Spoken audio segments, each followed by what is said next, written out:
With COVID-19, local music in Indy is without a stage, and our favorite places to enjoy live music could close forever. Wish TV and 92.3 WTTS have partnered with the Indiana Independent Venue Alliance to save our stages, working to support and save our local independent live music venues. Tonight, Paul Mendenhall of 92.3 WTTS talks with Eric Tobias at the Vogue. You've only been owner now here in kind of the recent past. Yeah, we took over about a year ago, well, about a year and a half ago, last April, and had an amazing first year, and then of course COVID hit. So it's been a trying time, not only for the Vogue, but all music venues here in Indiana. Tell me what's happening at the Vogue. Is anything going on right now? We're subject to limited capacity, and it's very difficult, given the limited capacity, to make our business model work. So we're dark.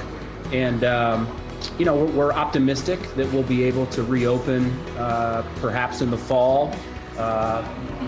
Worst case, it'll be early 2021. We're just going to have to wait and see on, a lot of the dynamics that are out of our control. How about booking? I mean, are the people out there that are willing to tour right now? Yeah, it's really tough.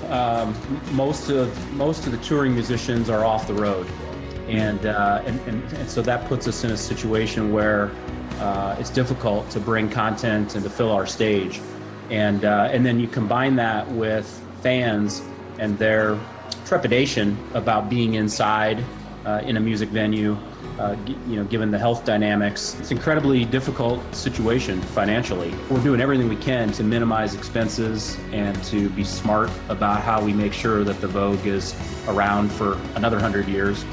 But it's challenging. It's very challenging. Our staff has had to be furloughed, and there's a lot of uncertainty for all of us in the industry about when music will return. We feel like people are actually really leery of coming out right now.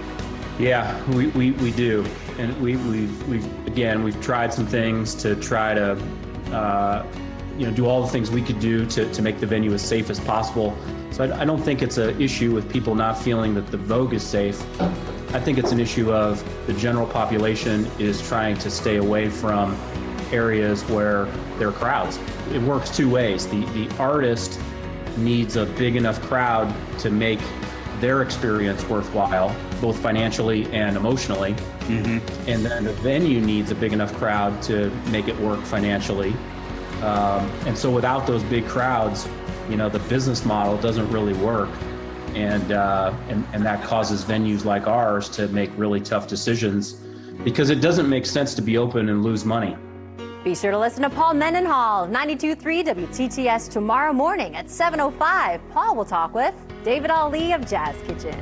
Get more information on Save Our Stages and donate now at wishtv.com.